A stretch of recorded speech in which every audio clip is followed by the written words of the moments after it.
right, recording is re-rolling. So let's get some of these graphs today, and then yeah, a little bit today, a little bit tomorrow. Finish this.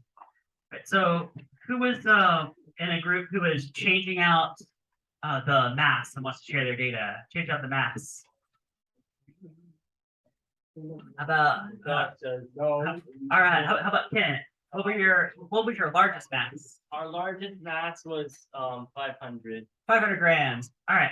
So you guys see this slow graph right here? Now, if you were in this team, then you probably have this graph already. If not, you can draw it here. If you want to, you could do this on a separate paper too. But I'm going to do mass and grams on this horizontal axis. All right, scale is up to 500. So 0. How about let's go 100, 200, 300, 400, 500. Those are grams, right? And what was your longest time period? Our longest time period was 14.97. Yeah, 14.97. All right. 10. For 10. For 10. So 1.497. 1.4 some? All right, so let's go. Think how I do this. Okay, let's go half a second here, 1.0, 1.5. That should contain all the data, right? Yeah. Okay, so that should do it. Okay. All right, so what was the smallest mass you guys used? 20. 20 grams? All right, so 20 grams, how much time did it take? 1.43. 1.43. Bam, right about there. All right, what was the next mass?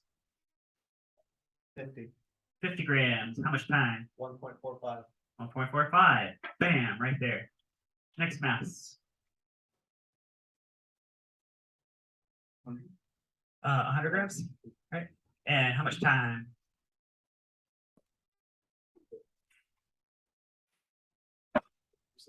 1.46. Bam. Next mass. 150. 150. All right. How much time? 1.44. 1.44. Bam. And then 500. Or wait, did you do other ones too? Yeah. Oh yeah. Okay. What's the next one? 200. 200 grams. 1.4. 1.4. 1.45. 1.45. Something like that. All right. Okay. Next one. 250. 250. How much time? 1.49. 1.49. Ooh. All right. And next one. 500. 500 grams. How much time? 1.47. 1.47. Ooh. All right. So looks like regardless of the mass, from 20 grams to 500 grams, which is an increase of, what is that ratio? I should know. 500 compared to 20. Okay, so what mass went up by a factor of 25 from the smallest to the biggest over and over. It was like a shade less than 1.5 seconds. Right? Just kind of bouncing around that. So what kind of relationship would you guys say between time period and the mass? How about? None. Yeah, there you go. No relationship. That's right, no relationship. It doesn't matter what the mass is. It's the same time, regardless. Now, you might have hypothesized that ahead of time because this is actually related to a story that recurs over and over in this class. You guys remember the story of Galileo runs to the top of the Leaning Tower, drops off these two objects, and they have different weights, like different forces pulling on them, but they also have different masses, different amount of inertia. And those two effects cancel out, and they all the way down, side by side, so they hit the ground at the same time. Right? Well, if you just tag that mass to a string, you just turn it into a pendulum. It's the same principle, right? Which is exactly what that team found. Right? There's no relationship. Right? So whatever equation is going to govern the motion of a pendulum has nothing to do with the mass of the bob. Right? As long as all the mass is at the bob, so as long as you have a string of negligible mass. Right? So as long as all the mass is there. Okay? Because well, later on we'll look at length, but not quite there yet. Right, let's go next one. Who was on a team? Maybe you guys had a diamond who was changing out the starting angle. All right. So go ahead, Addison. What was your biggest angle? Our biggest was 90.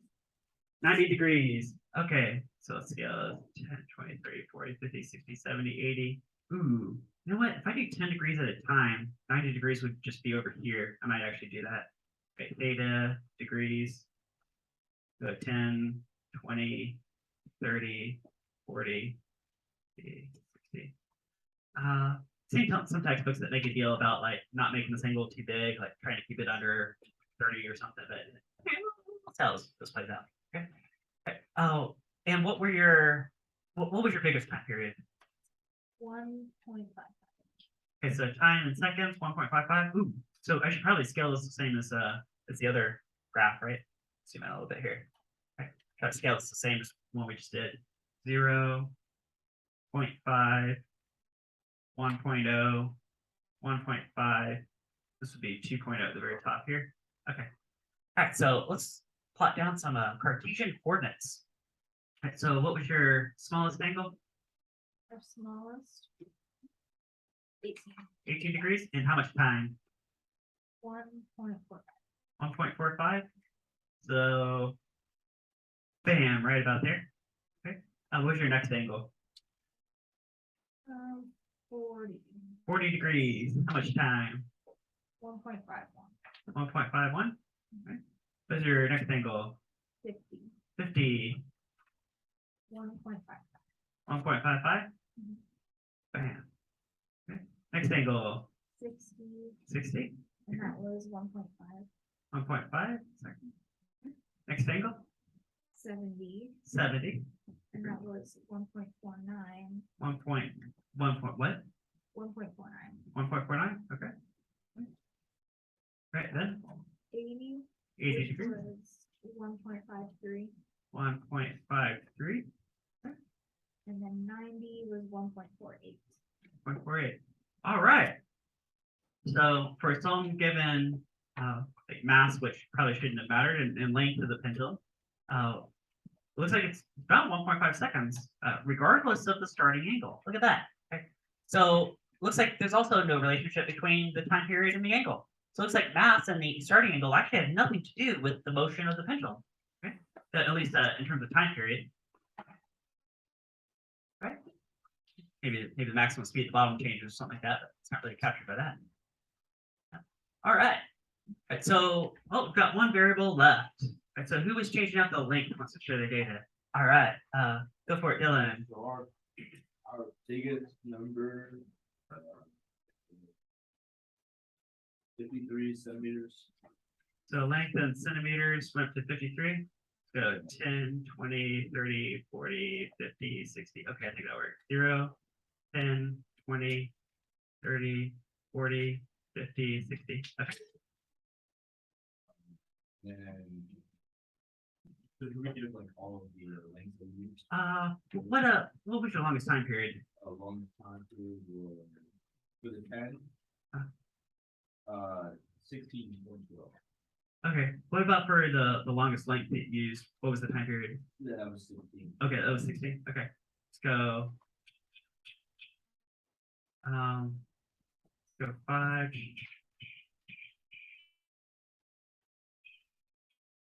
Okay. So I'll call it 0, 0.5, 1.0, 1.5. How about that? That work? Okay. So then for 47 centimeters, it took 14.2. 4.2. Bam, right about there-ish, somewhere in there. Okay. Next one. And 39 centimeters was 13.1. 0.31. It's right about bam right there. 33 centimeters was 11.2. 1.2. Bam. And then 27 centimeters was 9.3. 9.3. Bam. All right. Okay. Yeah, so thank you. Yeah. All right. So got that data. Okay. Now next thing is okay, so clearly the longer the pendulum, the more time it takes to swing back and forth. Okay. Now we gotta get more granular and say, well, what kind of relationship is that exactly? Now, if you assumed a linear relationship, if I drew a straight line, see how if you were to extrapolate backwards, there would be a huge y-intercept here, which means that for extremely short pendulums, there would still be some associated time period, which might be a hint. Ah, there you go. This might actually be some kind of root type relationship, right? You guys think of root, right? So here's a good pause point. So we're going to suspect that it's this might be a square root relationship, and tomorrow we're going to test that out and see if that actually lines up. This is something we've kind of run into in the past. All right, so that's a good pause point today. All right, and I will see you guys tomorrow to finish this lab.